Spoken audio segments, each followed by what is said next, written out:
My brother married my cheating ex despite my warnings. When she got pregnant, he bragged, "Tasha turned out to be a faithful wife, and you were wrong." Then the baby was born, and I started laughing. Looking at that newborn's distinctly Asian features, while my brother Noah and his wife Tasha are both white, I knew exactly what was happening. After 5 years of watching my brother live in willful denial, reality was finally about to crash down on him. What Noah didn't understand was that I'm a forensic accountant specializing in fraud investigation, and I'd been systematically documenting Tasha's infidelity for years, waiting for this exact moment. Let me explain how we got here. I'm Jake, 32, and I earn $125,000 annually as a senior forensic investigator at a Big Four firm. My expertise involves tracking financial fraud, document forgery, and behavioral pattern analysis. These skills became unexpectedly useful in my personal life when my ex-girlfriend Tasha started dating my older brother Noah after cheating on me with him. Noah is 35 and works in real estate development, earning around $180,000 per year. Our family has substantial wealth through our father's property investments. We own a portfolio of rental properties worth approximately $3 million, generating about $285,000 in annual rental income. Both Noah and I live rent-free in properties Dad owns, which has allowed us to accumulate significant personal wealth. Noah has always been financially comfortable, but emotionally immature, traits that made him the perfect target for someone like Tasha. When I was dating Tasha 3 years ago, I was admittedly naive, fresh out of college and insecure about my social status. I wanted a gorgeous girlfriend to validate my self-worth. Tasha was stunning, manipulative, and expensive. She demanded constant attention, monitored my every move, and systematically isolated me from friends while positioning herself to meet my family. Her paranoia about my loyalty was pure projection. While accusing me of looking at other women, she was maintaining relationships with multiple men who funded her shopping trips and expensive dinners. The relationship exploded during a family beach weekend when I caught Tasha and Noah half naked on the couch at our beach house. Both claimed it was my fault. Tasha insisted my wandering eye drove her to cheat, while Noah actually argued that he was doing me a favor because Tasha wasn't my type. The betrayal was devastating, but my analytical training kicked in immediately. Instead of wallowing, I started investigating.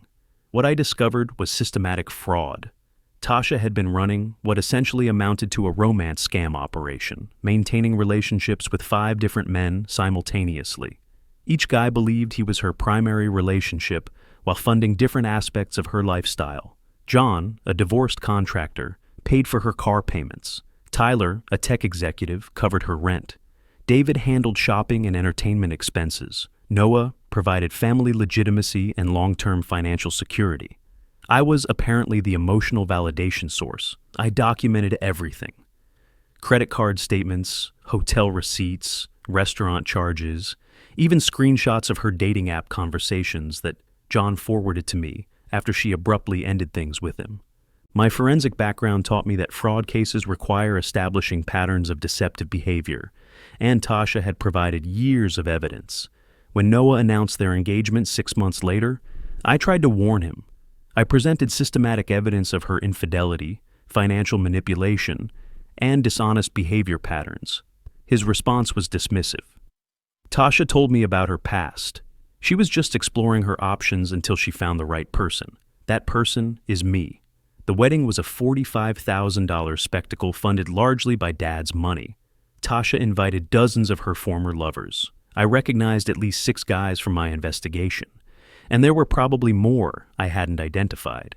She spent $8,000 on her dress alone, $12,000 on flowers, and insisted on a destination honeymoon to Europe that cost another $15,000. The guest list read like a catalog of men she'd financially exploited. I refused to attend, which created a 5-year rift between Noah and me.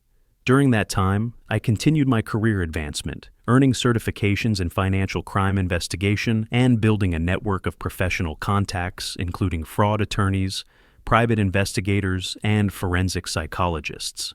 My expertise in behavioral analysis became particularly valuable. I'd studied the psychology of chronic cheaters and understood their operational patterns.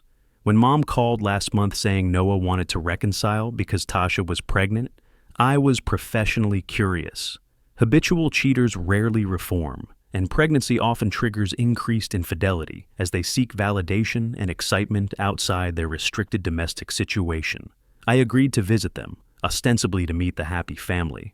Noah's smugness during that visit was professionally fascinating from a behavioral analysis perspective.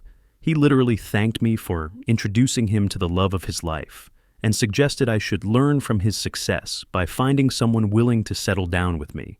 He presented their 5-year marriage as proof that I'd been wrong about Tasha's character. The irony was that I'd been receiving regular updates about her continued infidelity through my ongoing investigation. You see, I'd never stopped monitoring Tasha's activities. Professional habit, combined with personal investment in being proven right, led me to maintain passive surveillance through social media, monitoring, financial record analysis, and periodic contact with her former associates who knew about her patterns. John, the contractor she dumped after our breakup, had become a particularly valuable source of information.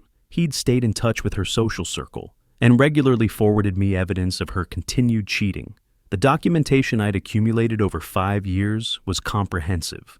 Hotel receipts showing regular check-ins with various men while Noah was traveling for work. Restaurant charges on her credit card for expensive dinners with unknown companions.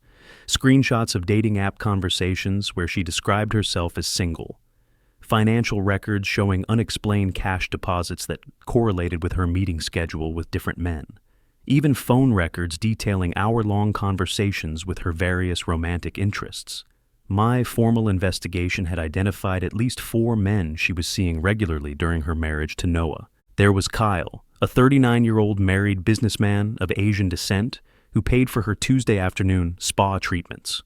Robert, who covered her Thursday evening yoga classes. James, who funded her weekend shopping trips when Noah was working. Tyler, who helped with her car payments in exchange for Wednesday lunch meetings at discreet hotels. When Tasha called me 2 weeks after my visit, claiming there was an emergency and asking me to come over while Noah was at work, I knew it was an attempt at damage control. She had obviously realized I was investigating her again, and had deduced that I possessed evidence of her ongoing infidelity. Her offer to sleep with me in exchange for my silence was both predictable and professionally fascinating. It represented the exact type of transactional thinking that characterized her approach to all relationships. I declined and left immediately, but I knew she'd try to manipulate the situation. Her accusation to Noah that I'd attempted to seduce her was textbook manipulation, creating a competing narrative that would discredit any evidence I presented. Noah's immediate belief of her version, despite our family history and his knowledge of my character, demonstrated the depth of his psychological investment in maintaining his delusions about their relationship. My parents initially dismissed Noah's claims that I'd tried to seduce his pregnant wife, but the accusations created enough doubt that Noah felt justified ignoring all the evidence I tried to present. Mom became genuinely troubled when I showed her the documentation of Tasha's continued infidelity, but Noah accused me of manufacturing fake evidence and convincing our parents to side against his wife. The situation required strategic patience. I had comprehensive evidence of systematic adultery, but Noah was psychologically incapable of processing information that contradicted his idealized version of his marriage. Fraud investigation had taught me that some subjects must discover the truth organically, rather than having it imposed externally. That's why the baby's birth became the perfect revelation moment. When Noah called me panicking because Mom and Dad were stranded out of state due to weather-related flight cancellations, and Tasha was going into labor, I knew this could be the confrontation I'd been waiting for. The birth itself was a 12-hour ordeal, but the moment I saw the baby, everything clicked into place. This child had distinctly Asian facial features, including eye shape and skin tone that were genetically impossible given Noah and Tasha's European ancestry. My investigation had identified Kyle, the Asian businessman, as one of Tasha's regular Tuesday afternoon appointments, and the timing aligned perfectly with the pregnancy. I started laughing because the baby was essentially a genetic paternity test, proving everything I'd been documenting for years. Noah's expression confirmed he was seeing the same obvious discrepancies. Even Tasha looked nervous, clearly understanding that her child's appearance was going to raise questions she couldn't answer. Over the next few days, I watched Noah struggle with the cognitive dissonance between his idealized marriage and the biological evidence literally sleeping in the nursery. His behavior toward the baby was tellingly detached.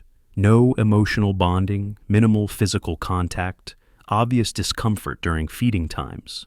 The psychological defense mechanisms that had protected him from accepting evidence of Tasha's infidelity were crumbling under the weight of genetic proof.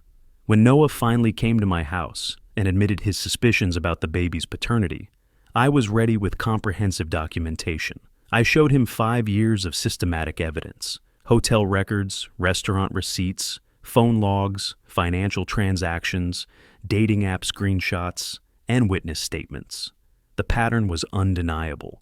Tasha had been maintaining multiple relationships throughout their marriage, using their relationship as her primary financial security, while seeking excitement and validation elsewhere. Noah's breakdown was both personally satisfying and professionally predictable. Chronic fraud victims often experience severe emotional trauma when their denial systems collapse and they're forced to confront the extent of the deception. He sobbed for hours while reviewing the evidence, occasionally interrupted by Tasha's increasingly frantic phone calls demanding he return home to help with the baby. I advised him to demand a paternity test before making any decisions. Professional investigation had taught me that documented proof is essential for legal proceedings, and I suspected Noah would need comprehensive evidence for divorce court. The paternity test results confirmed what was visually obvious. Noah had zero genetic connection to the child. The confrontation with Tasha was strategically orchestrated. I recommended that Noah gather the entire family as witnesses, both for emotional support and to prevent her from later denying or mischaracterizing what was said. When presented with irrefutable genetic evidence, combined with 5 years of documented infidelity, Tasha's response was entirely predictable from a behavioral analysis perspective. She attempted multiple defensive strategies: denial, the test must be wrong; victimization, you don't trust me; misdirection, this is all Jake's fault; and finally bargaining, we can work through this. Each response demonstrated the manipulative thinking patterns I'd been tracking since our relationship ended. The divorce proceedings were professionally satisfying to observe. Noah's attorney, whom I'd recommended based on his expertise in adultery cases, used my documentation to build an airtight case. The systematic evidence of Tasha's infidelity, combined with genetic proof that she'd conceived another man's child while married, eliminated any possibility of her receiving alimony or marital asset division. The court awarded Noah full retention of his pre-marital assets, including his real estate properties and investment accounts. Tasha received no financial settlement beyond temporary support to find housing and employment. Most importantly for Noah's long-term financial security, the court ruled that he had no legal obligation to provide child support for a child that wasn't biologically his. The professional network I'd built over my career proved invaluable during this process. My forensic investigation background had taught me proper evidence handling and documentation protocols. My attorney contacts ensured Noah received expert legal representation. My financial analysis skills helped protect his assets during property division negotiations. Tasha's complete financial dependence on Noah became apparent during the divorce. She'd been living a lifestyle funded entirely by his income and family wealth, without developing any career skills or independent financial resources. The revelation that she was now a single mother with no support system, no job skills, and no financial resources was the natural consequence of her strategic choice to prioritize manipulation over genuine relationship building. My parents' decision to offer Tasha temporary housing was characteristic of their generous nature, though I privately believed she didn't deserve their pity. However, their support came with strict boundaries. She was expected to actively seek employment and make arrangements for permanent housing within a reasonable time frame. What happened next exceeded even my predictions about her continued poor decision-making. Instead of focusing on employment and stability for her child, Tasha almost immediately began another manipulative relationship. She allowed a new boyfriend to move into the apartment my parents were providing, while using their babysitting services to maintain her lifestyle, of seeking romantic validation from multiple sources. When I discovered she was lying about job searching while having her new boyfriend pay for her expenses, I immediately informed my parents. Their decision to terminate her housing arrangement and demand she leave within a week was appropriate boundary setting.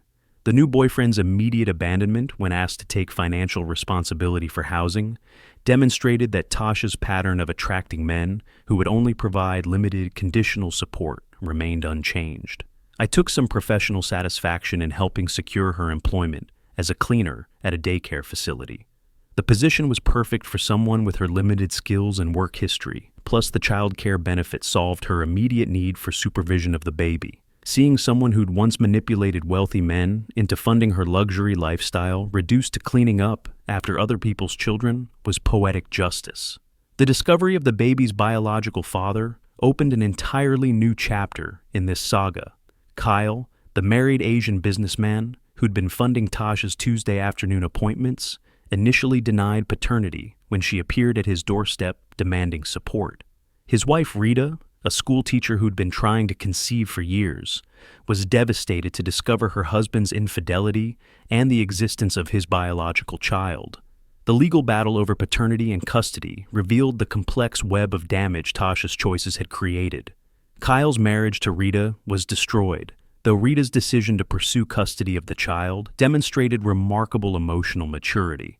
Kyle's lack of interest in the baby he'd fathered, combined with Tasha's obvious prioritization of financial support over actual parenting, made Rita the most stable potential guardian.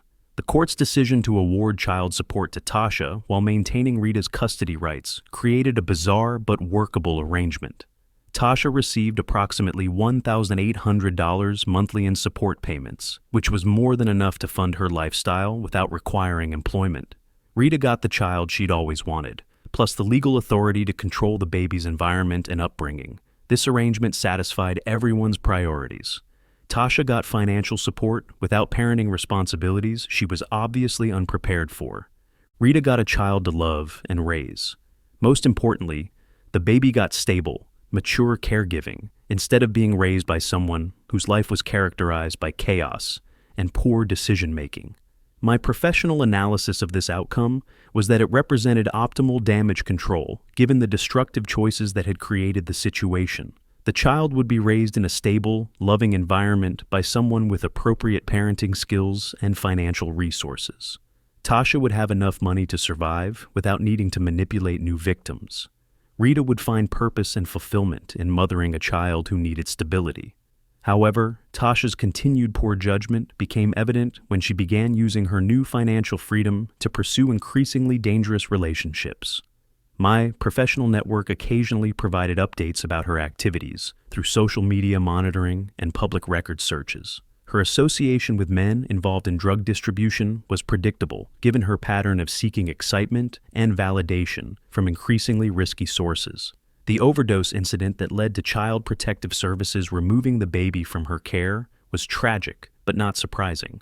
Someone who demonstrated consistent inability to prioritize long-term consequences over immediate gratification was always likely to eventually engage in life-threatening behavior.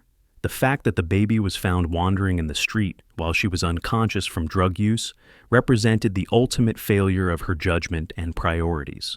Rita's legal adoption of the child following Tasha's removal was the best possible outcome for everyone involved.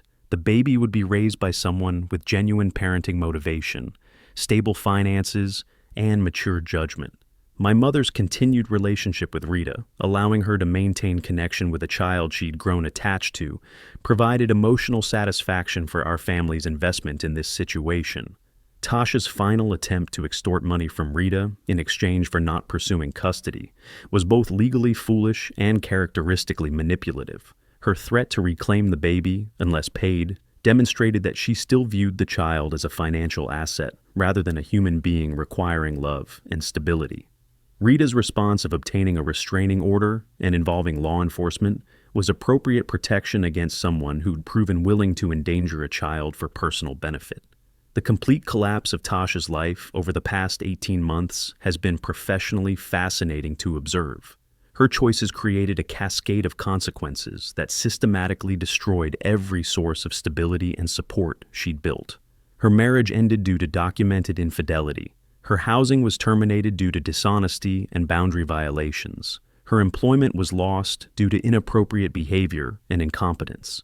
Her child was legally removed due to negligence and endangerment. Her attempts at new relationships consistently failed because her reputation and behavioral patterns made her unsuitable for anyone seeking genuine partnership. Noah's recovery from this experience has been gradual but encouraging. The shame and embarrassment of having his judgment so thoroughly proven wrong initially made him withdraw from family relationships. But professional therapy and time have helped him process the experience constructively.